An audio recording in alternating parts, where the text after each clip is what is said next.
2 jam terbang dari Papua, kita tiba di Darwin. Di Darwin ada penelitian tentang sagu. Lama-lama bahannya nggak ada karena sagunya dipapas di Papua kan.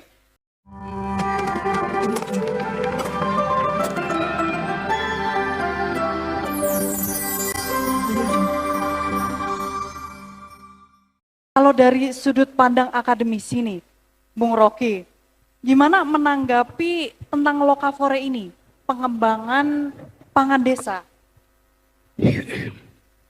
Yang kita sebut pangan itu artinya kecukupan, bukan kelimpahan. Melimpah pangan artinya sampah. Jadi kita sebut kecukupan pangan. Di Amerika itu lebih banyak orang keluarin sampah dari kulkasnya ketimbang apa yang dimasukin. Di situ ada kelimpahan pangan. Tetapi bagi Indonesia yang kita tahu bahwa bumi ini menyediakan segala hal, konsep utamanya adalah disparitas pangan. Itu yang lebih penting karena pencernaan kita tidak sama dengan orang barat. Kita dibiasakan untuk mencerna apa aja yang disediakan oleh bumi, bahkan yang belum dimasak.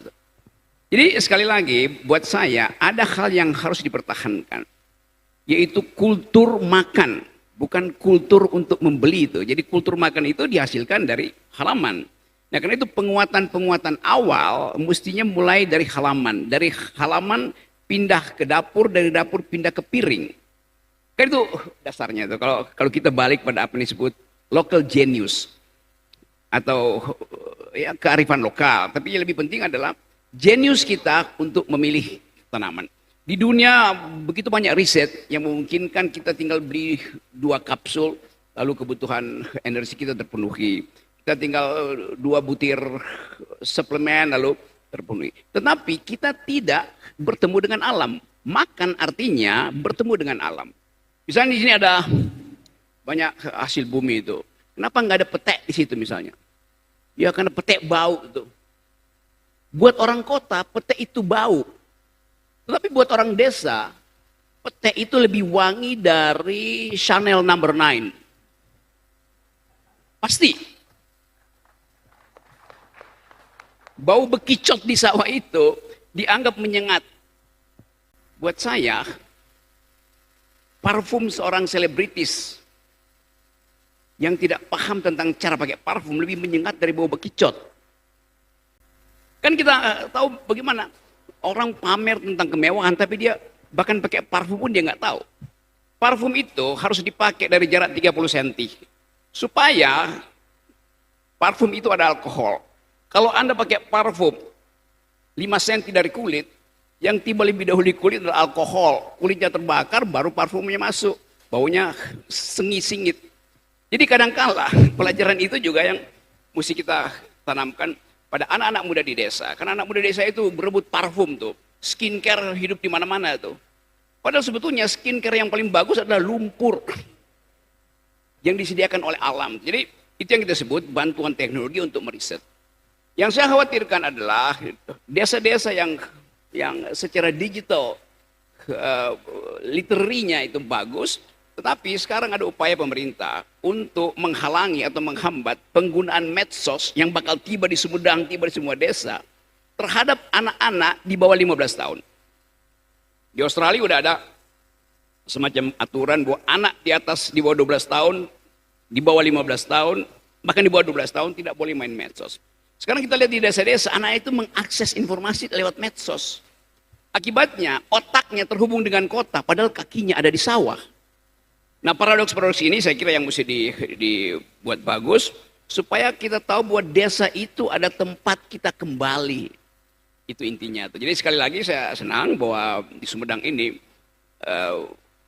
melek digital, tetapi harus dilatih dengan baik supaya akses terhadap informasi itu tidak menghasilkan yang kita sebut konsumerisme atau konsumtivisme. Itu kira-kira. Jadi kita produksi pangan dari desa, kita produksi kebutuhan pokok kita, tetapi kita halangi produksi informasi itu masuk ke desa. Karena lama-lama akhirnya desa itu sekedar jadi tempat lahan pertanian, bukan tempat bertani. Beda antara lahan pertanian dan bertani. Bertani itu seluruh aktivitas keringat saya, gerak otot saya, kemampuan saya untuk beradaptasi dengan bunyi pohon yang sedang tumbang, alam semesta menghidupkan harapan, itu satu lokasi yang kita sebut sebagai kesiapan manusia untuk bertemu dengan alam semesta. Jadi di Sumedang ini ya saya lihat tersedia semua hal. Jadi mungkin sebelum Tuhan menciptakan surga, dia dulu punya KTP di Sumedang. Tepuk tangan dong untuk Bung Rocky. Jadi tadi yang saya tangkap, pangan itu pertama buat kecukupan ya, bukan kelimpahan. Kecukupan tuh. Jadi konsep berkecukupan artinya yang dibutuhkan oleh tubuh biologis kita dipenuhi oleh alam. Yang berlebihan itu pasti jadi sampah. Kan itu prinsipnya kan. Kita makan untuk sesuatu yang menghidupkan harapan, wah besok kita akan makan tuh. Tapi kalau kita berpikir kita makan hari ini supaya minggu depan kita masih ada makan, maka kita timbun makanan. Begitu timbun makanan, fermentasi terjadi dalam 24 jam, dia langsung jadi sampah tuh. Nah itu pengaturan itu bisa dibantu oleh teknologi itu. Wah, jumlah energi, kalori kita, protein, berapa, supaya kita tidak mengambil melebihi yang disediakan oleh bumi. Nah, sekarang ada food estate macam-macam, tapi saya termasuk orang yang pengkritik food estate itu. Karena itu semacam arogansi terhadap alam itu. Alam memberi kita kesempatan untuk menikmati dengan cara yang beradab, tapi food estate itu bumi dipupuk segala macam tuh, dipakai teknologi dan berlebihan akhirnya tuh. Padahal misalnya pemerintah memang menginginkan ada stok pangan yang tersedia. Tetapi kalau stok pangan itu diwujudkan dengan cara merusak alam, maka alam akan marah pada kita kan. Saya tahu bahwa pemerintahan Pak Presiden Prabowo berupaya untuk menyiapkan kondisi dasar supaya ada ketersediaan pangan, ada ketersediaan protein. Tetapi sekali lagi kita tahu bahwa Indonesia punya begitu banyak varietas pangan, itu bukan beras aja tuh. Jadi mungkin itu yang bisa diunggulkan. Kita sibuk bikin food estate di Papua dan akan ada 20 juta hektar akan dibabat hutan itu. Sementara 2 jam terbang dari Papua ke arah Darwin, di situ ada, Darwin itu adalah negara bagian paling utara dari Australia. 2 jam terbang dari Papua, kita tiba di Darwin ada penelitian tentang sagu. Lama-lama bahannya nggak ada karena sagunya dipapas di Papua kan.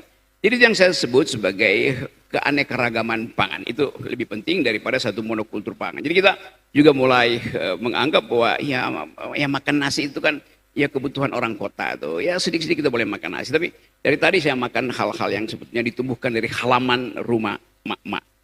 Tidak mungkin padi itu dari halaman rumah. Tapi pangan yang tersedia di kita itu didasarkan pada keinginan kita untuk menghemat energi produktivitas kita sambil membayangkan bahwa hidup sehat itu adalah pertaruhan peradaban. Oke, boleh tepuk tangannya dong untuk Bung Rocky. Nah, jadi tadi itu salah satu untuk menikmati alam, itu dengan memanfaatkan apa yang ada di alam. Jadi bukan menimbun gitu ya, Bung Rocky. Kalau menimbun itu tadi katanya sifat konsumerisme.